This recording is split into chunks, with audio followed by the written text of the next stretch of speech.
Bon, si je vous dis Kyuubi, vous pensez à Kurama, le démon renard dans le manga Naruto. Je l'admets, c'est un renard extrêmement stylé. Mais Kishimoto, en créant ce personnage, a changé les petits trucs du yokai d'origine. Déjà, avant de commencer, il faut savoir que le Kyuubi est une créature extrêmement importante dans la culture orientale. Cette créature est ancrée dans 4 pays de l'Asie de l'Est, la Corée, la Chine, le Japon et le Vietnam. Et donc aujourd'hui, on s'occupe de Kyuubi, la version japonaise.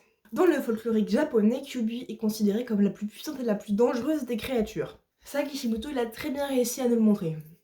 Mais là, on va commencer à s'éloigner du Kurama qu'on connaît. Premièrement, le sexe que nous présente Kishimoto est faux, puisque tout simplement, les Kyuubi sont des femelles. Les renards à 9 queues sont connus pour avoir la capacité de se métamorphoser en jeune femme pour pouvoir tromper les hommes. Je doute que Kurama, dans ses objectifs de vie, il a dragué. Ensuite, physiquement aussi, il y a des différences. Les Kyuubi sont connus pour avoir un pelage soit rouge, soit blanc. Mais il n'y a jamais de pelage orange. Pour le cri, c'est drastiquement différent du manga.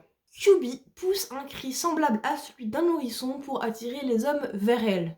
Kurama qui pousse un cri de bébé en plein combat, ça doit un peu casser le truc, je pense. Kyuubi a la phobie des chiens et des loups.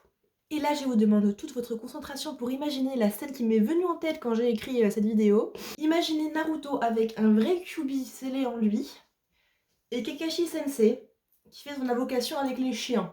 Là, il n'y a plus de Naruto. Comme je l'ai dit juste avant, Kyuubi est très souvent vu comme un esprit maléfique, mais il arrive qu'on l'associe à des divinités comme Inari, déesse des maisons, des céréales et du commerce. Et on a un peu de ça dans le manga puisque Kurama est associé à Naruto, le héros de la 4ème grande guerre ninja. Et là c'est la dernière différence qu'on a avec le Kurama du manga et le Kyuubi du folklorique japonais, c'est la façon de mourir. On se souvient tous de la mort de Kurama dans Naruto qui est très belle, très poétique, mais malheureusement ce n'est pas comme ça que ça se passe pour les vrais Kyuubi. Quand un renard à 9 queues meurt, son corps tombe à terre comme tout le monde, et ces 9 queues se détachent pour donner des petites créatures appelées les Sosaki. Et Kurama n'est pas le seul démon renard célèbre, il y a aussi Tamano no Mae. Séduisant l'empereur Toba d'Eno, elle devient sa favorite et s'amuse à maudire tous les membres de la famille impériale. Chacun ses activités.